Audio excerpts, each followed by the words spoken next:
106.5. Bien, señores, son las 7:35 minutos. Continuamos con los comentarios. Buenos días, Marilena, adelante. Gracias, Julio. Muy buenos días a todos. Solí, Lenchi, Eury, Julio, a todos ustedes en la audiencia y el resto del equipo que se irá integrando poco a poco. Señores, ¿ustedes se imaginan si en República Dominicana a esta crisis sanitaria por el COVID que trae consigo, como en todos los países, una crisis económica, se le agrega una crisis social? Esto tendría consecuencias catastróficas. Y es posible, dice que sí, Pepe Abreu, presidente de la Confederación Nacional de Unidad Clasista. Y esto él lo hace enfocándose en el alto número de personas desempleadas y suspendidas y personas que han perdido su trabajo, aunque no figuran en estas estadísticas oficiales o que tengan diferentes grupos del sector privado por estar en la economía informal, pero que se agrega esa gran masa que hoy día no cuenta con ingresos. Y a eso me quiero referir en el día de hoy. El optimismo del presidente Luis Abinader, muy bien, excelente. Uno lo apoya y es necesario que todo líder motive a la tribu, a la población, a la tropa, claro que sí, pero antes hay que ver con realismo la gravedad del problema, como cuando usted va al médico, ok, que salga del consultorio, lleve tratamiento, buscaré terapias y demás, pero lo primero es saber cuál es su situación, cuál es el diagnóstico real y preguntarle al médico cuál es el peor escenario, con qué me estoy enfrentando. Entonces, ¿con qué nos estamos enfrentando los dominicanos? 900,000 personas que fueron suspendidas por la pandemia. Claro, ustedes dirán, pero ya muchos se han reincorporado, sí. 432,000 de este grupo, como ustedes observan con los datos que estamos ofreciendo, fueron reintegrados. Cancelados de manera definitiva, esto con datos de la Confederación Nacional de Unidad Sindical, 284,000 cancelados. Aún quedan suspendidos 184,000. Reitero, 284,000 personas canceladas definitivamente, personas que la pandemia les quitó el trabajo, pero que personas que tienen que seguir pagando, como todo ser humano, alimentación, salud, el alquiler de la casa, transporte, todos estos gastos, los servicios, pero la pandemia les quitó el trabajo. Y 184,000 personas que siguen suspendidas y ya ustedes saben que el gobierno prometió extender hasta abril el pago de fase. Pero claro, el gobierno en estos casos paga el 70%. De un mínimo pueden recibir 5,000 hasta 8,500 como máximo. Entonces, de todas estas cancelaciones y de todos estos empleados suspendidos, la mayor parte está en el sector turístico. Como ustedes observan en pantalla, en el turismo hay 200,000 trabajadores despedidos. Seguimos con las cifras suministradas por Pepe Abreu. 100,000 aún suspendidos. Repito, 200,000 trabajadores despedidos y 100,000 aún suspendidos. Y un sector turístico que más o menos opera entre un 65%, un 70% de su capacidad. Esto es relativo, porque de repente amanecemos con la noticia de que, como pasó hace unos días, Canadá suspende los vuelos a México y el Caribe. Francia suspendió vuelos a una serie de países entre los cuales estaba República Dominicana. Estados Unidos alentando a sus ciudadanos a no viajar. Entonces, además de estas cifras de 200,000 trabajadores despedidos en el sector turístico y 100,000 aún suspendidos, está la cantidad de personas que pierden contratos de trabajo por hacerlo alrededor del turismo. Los transportistas de los trabajadores, los taxistas, guías turísticos, artesanos, suplidores de alimentos y otros productos y servicios que demanda el sector turístico. Entonces, la cifra es mucho más alta de lo que nos pueda ofrecer Pepe Abreu o de los que nos pueda ofrecer, por ejemplo, el Ministerio de Trabajo. En el área de la construcción, nos dice Pepe Abreu, que el 35% de las obras que estaban activas al momento de iniciar la pandemia fueron detenidas. Y ya ustedes saben que esto no solamente afecta a ingenieros, a constructores, a promotores, sino un grupo de personas y empresas que se mueven alrededor del sector de la construcción, desde las ferreterías, suplidores de todo tipo de materiales, hasta también esa señora que improvisa una cocina en la esquina donde hay una construcción para darle la comida, el desayuno y la comida diaria a los trabajadores. Eso ha ocurrido en el sector de la construcción. Podemos ver en la siguiente, en las MIPIMES. Según nos dice la Confederación Nacional de Unidad Sindical, 21,000 pequeñas y medianas empresas desaparecieron producto de la pandemia. Esto se dice fácil, pero cuando usted profundiza en los efectos económicos de esta situación es muy grave. Y 3,000 desempleados de las MIPIMES. Y como dice Pepe Abreu, muy pocos de estos están en esa cifra que decíamos en principio de 284,000 personas canceladas. ¿Por qué? Porque la mayoría de estas forman parte de la economía informal. Entonces dice Pepe Abreu, la situación es grave. Imagínate, dice él, yo conozco muchas familias, hay una pareja, el que él ganaba cerca de 40,000 pesos, cancelado, un ingreso que se perdió en esa familia.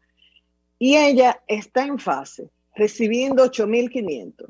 Una familia con 3 hijos. ¿Cómo paga los alimentos? ¿Cómo paga los gastos de salud, el transporte, el alquiler, el préstamo que tuvieron que asumir para pasar esta crisis, la tarjeta de crédito? La situación es muy grave.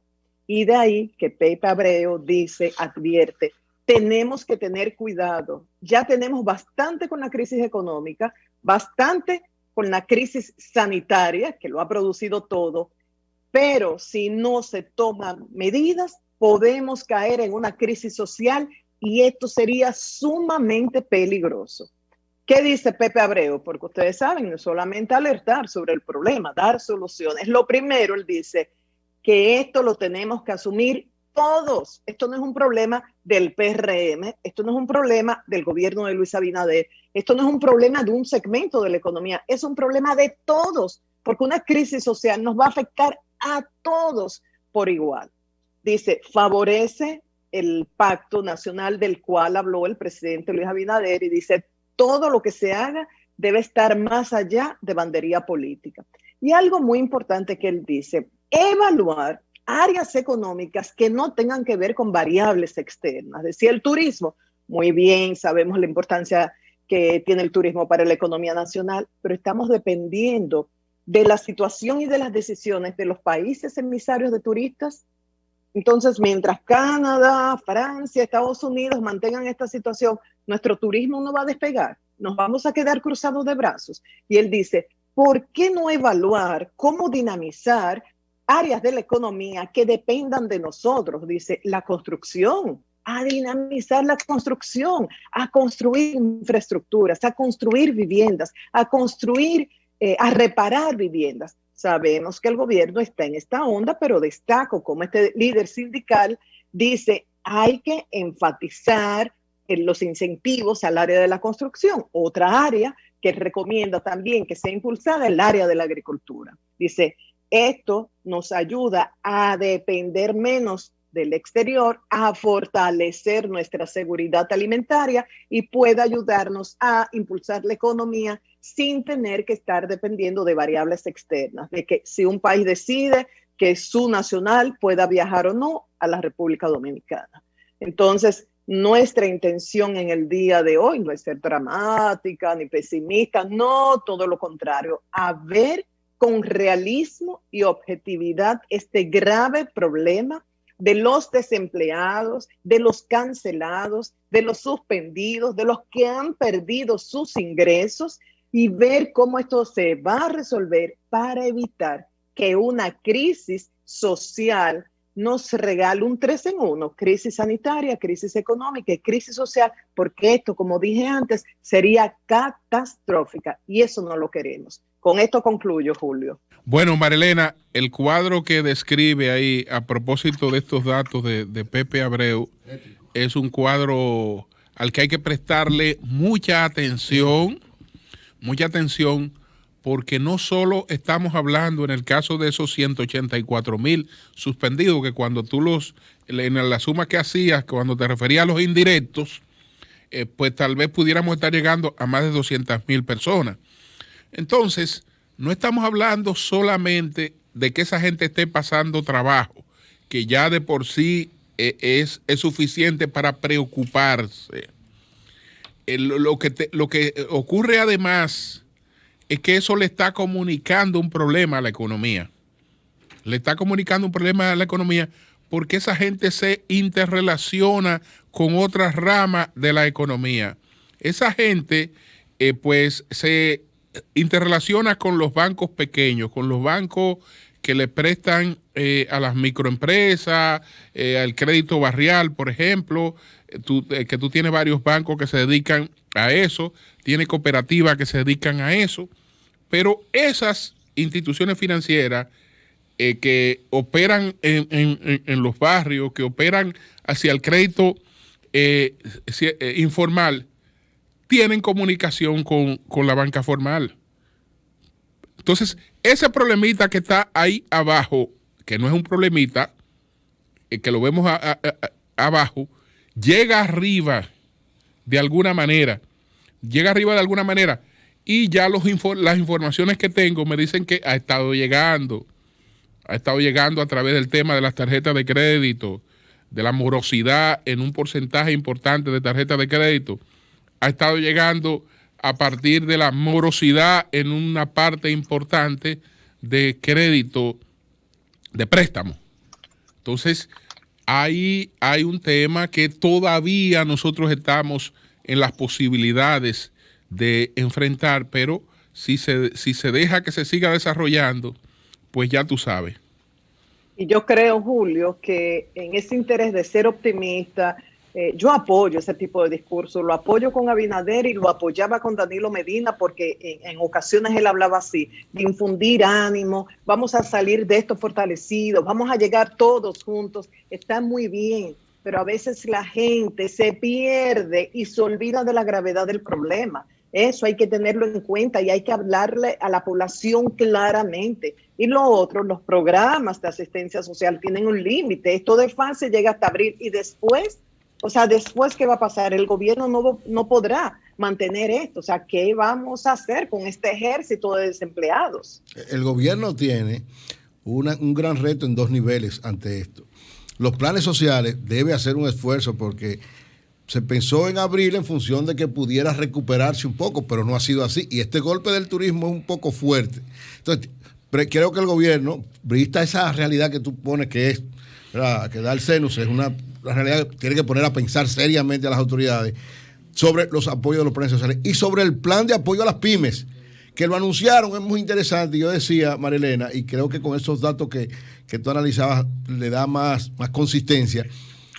Es decir, hay 4,000 millones para las pymes a través de los mecanismos que tiene el gobierno, pero no está vinculado la banca comercial. Yo creo que hay que hacer algún nivel de relación con la banca comercial también, porque ese nivel de morosidad, Julio, que ha aumentado, es básicamente en la banca comercial, fruto de que ahí no hay, ¿verdad?, situaciones más que cumplir o hacer acuerdos. Entonces, el gobierno debe dar facilidades a las pymes, sobre todo, para que puedan este tipo de situación de morosidad o reengancharse o tener facilidades también en las bancas comerciales. O sea, yo creo que ese panorama que Marilena acaba de mostrar es de mucha preocupación y de reflexión para las autoridades.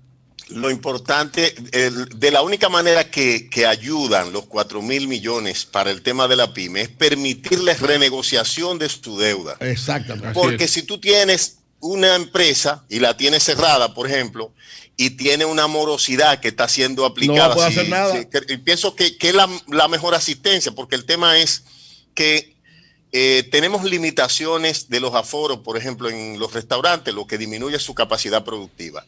Tenemos horarios restringidos para casi todas las actividades productivas.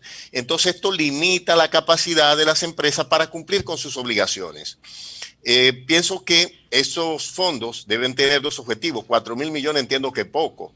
El gobierno, lejos de estar pensando en reducir el déficit, debe estar pensando dejar el déficit para después de que hayamos superado el virus. y esto es un consejo para los amigos que están manejando la política económica del gobierno, y lo digo yo que soy un partidario del gobierno. Es decir, lejos de pensar en reducir el déficit, que es alto, todas las economías fruto de esta situación están operando con déficit, creo que debíamos pensar primero en facilitar una renegociación de la gente que tiene obligaciones frente a la banca comercial, y para eso esos fondos de la PYME pueden ser un factor importante, pero también debemos pensar en que el gobierno debe emprender los proyectos de infraestructuras que tiene pendiente lo más pronto posible, como una manera de dinamizar la economía, porque incluso la construcción es un tema que no debía restringirse. Y quiero insistir también en que el supermercado, igual que la farmacia, es una institución básica. Eso no debía cerrarse. Bueno, le ponemos un punto aquí. El transporte público. Okay. Bueno, pues continuamos con los comentarios. Buenos días, Eury Cabral. Adelante. Gracias al Dios Todopoderoso Jesús, mi Señor.